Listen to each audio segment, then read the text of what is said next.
আব্বা, মনে হয় আমি পারবো। না, আমি পারবো আব্বা। আপনি আমার উপর একটু ভরসা রাখেন। আমি মনে হয় আপনাকে আর হতাশ করব না আব্বা। আব্বা, আমি আপনাকে হতাশ করব না। হতাশ?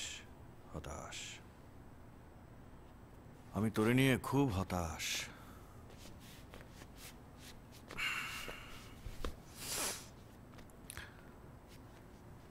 তুই আব্বারে এত ভয় পাস কেন? এটা ভয় না তো আব্বা, আমার একটু দাঁড়াতে দেন। আব্বা, আমাকে একটু জায়গা দেন। আব্বা, আমি কি একটু বসতে পারি? আচ্ছা, তুই আব্বার সাথে এরকম ঝগড়া করিস কেন?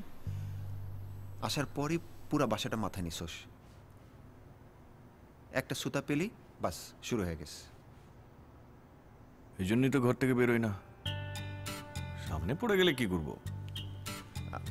আচ্ছা, তুই আব্বার সাথে একটু ভালোভাবে কথা বলতে পারিস না?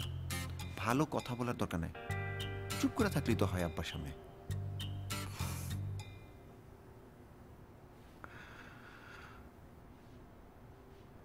আহমেদ সফা কি বলছে জানিস?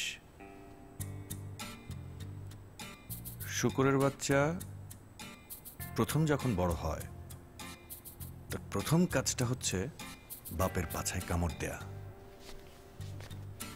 বেয়াদব, তুই আব্বারে গালি দাস? আব্বারে না, নিজেরে দিলাম।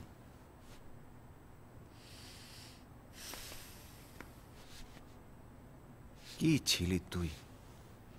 কি হইছস?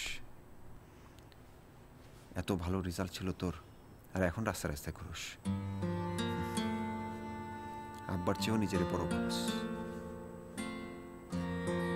তুই আব্বারে এত মহান ভাবিস কেন? তোর আব্বা মহান কেউ না। হাজার হাজার মানুষকে ঠকায় জোরদারের মতো এই জায়গায় এসে বসছে। আর নাইলে সেই টাঙ্গাইল হাই স্কুলের হেডমাস্টারের ছেলে এই অবস্থানে আসে? তুই আমার সমাজতন্ত্রের কথা কয়ে লাভ নেই। আমি পরিবারতন্ত্রে বিশ্বাসী, পরিবার নিয়ে থাকি। এই পরিবারতন্ত্রই তো দেশটারে খাইল। তোর নামে যদি এখন একটা মামলা হয়, পুলিশের দাবরানি খাস, এই পরিবারই তোর কাজে আসবে। তোর ওই মাসুতং, লেলিন, এরা তোর জামিন করাবে না। তুই তোর আব্বা আব্বা করতে থাক, আমি যাই। আব্বা, একটু মুতবো?